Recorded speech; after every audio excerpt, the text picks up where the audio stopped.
Welcome to The Explainer. Have you ever had that student who has perfect grammar, a great vocabulary, but you still struggle to understand them? Well, today we're going to crack the code on pronunciation and look at how to move beyond those repetitive drills to build real confident speakers. All right, let's dive right into what I call the pronunciation puzzle. It's a common frustration for a lot of language teachers, and it goes a little something like this. You've totally seen this, right? A student knows all the words, they can build these perfect sentences, but when they actually speak, something just gets lost in translation. Their speech isn't clear, and you can literally see that uncertainty just chip away at their confidence. And look, this is not just some minor little thing. It's a huge barrier. When a learner isn't understood, it basically undermines all that hard work they've poured into grammar and vocabulary. It just stops real communication dead in its tracks. So, here's the thing. The solution isn't just about drilling individual sounds over and over again. It's about really understanding the whole picture of what makes speech clear and, natural. Okay, so to really get this, we need to think about pronunciation as having two sides. On one side, you've got what we can call the building blocks, the individual consonant and vowel sounds. But on the other side, you have the music of the language. And this is the cool part, the stress, the rhythm, the intonation that really gives speech its life and its meaning. So these building blocks, these segmental features, are what we usually focus on in our drills. Like the tiny difference between ship and sheep, or maybe for some learners, those really tricky sounds that just don't exist in their first language. And they're super important for sure, but they're only half the story. So what's the other half of the story? It's all about the suprasegmentals. Now, these are the features that stretch across entire words and sentences. Think of it like the melody and the rhythm that makes speech sound so natural. It's what helps us convey meaning beyond just the words themselves. Like how your voice naturally goes up at the end of a question. And this is so important. A misplaced stress pattern can make a word completely unrecognizable. It's like the music is just as crucial as the individual notes. Let's take the word produce. If you stress that first syllable, produce, you're talking about fruits and vegetables. But if you stress the second, produce, now it's a verb. It means to create something. See, getting that music wrong changes literally everything.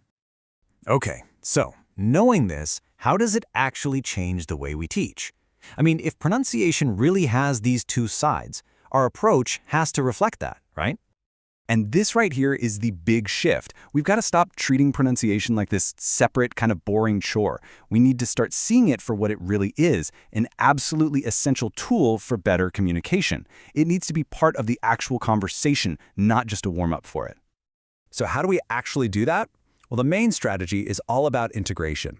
We embed our pronunciation goals right into fun, interactive speaking lessons, like role plays. It's all about modeling the correct patterns and context, finding that sweet spot between accuracy and fluency, and, really importantly, creating a supportive space where students can give each other feedback. All right, let's get practical. I want to walk you through a teaching toolkit you can start using in your classroom, like tomorrow, to really bring this integrated approach to life. So, this toolkit gives you a whole range of methods. Of course, you've got the classic minimal pair drills for sound accuracy, ship versus sheep, but we also have these incredibly powerful techniques like shadowing to capture that rhythm and flow. Things like visual aids can make abstract concepts, like where to put your tongue, really concrete. And don't forget technology. It offers some amazing tools for students to practice on their own. Let's zoom in on shadowing for a second. This is such a powerful technique for mastering the music of a language. The idea is simple. The learner listens and then speaks at the exact same time, trying to mimic the original speaker. It's not about getting every word perfect. It's about training their ear and their mouth to work together to capture that natural flow and intonation of speech, not just the individual sounds. And that brings us to choral repetition. You know why this is so effective? By having the whole class repeat a phrase together, you create this really safe, low-pressure bubble. It lets learners, especially the beginners, internalize new sounds and rhythmic patterns without that crippling fear of being singled out for making a mistake. So building a balanced approach really means choosing the right tool for the job. You can see here, you might use minimal pairs to really nail down those building blocks, that segmental accuracy.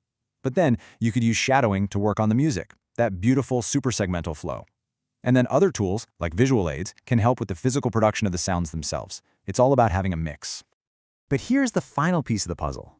The work can't just stop when the class ends. Ultimately, our goal is to empower our learners to take ownership of their own pronunciation journey. When we encourage them to set their own goals, use apps, or just listen to podcasts with an active ear, they become active drivers of their own improvement, not just passive passengers. Okay, so what's the big takeaway here? When we actually put all these pieces together, what we're doing is so much more than just teaching pronunciation. We're creating a real transformation. And this is what it looks like. The key here is that effective pronunciation teaching isn't about just one thing. It's a holistic approach, right? It balances that nitty-gritty accuracy with a natural flow. It integrates practice into real communication, and it empowers learners through constructive feedback and a sense of autonomy. And this is the real goal. We're not trying to create perfect accents. That's not the point. We're aiming for clear, confident, and comprehensible communication.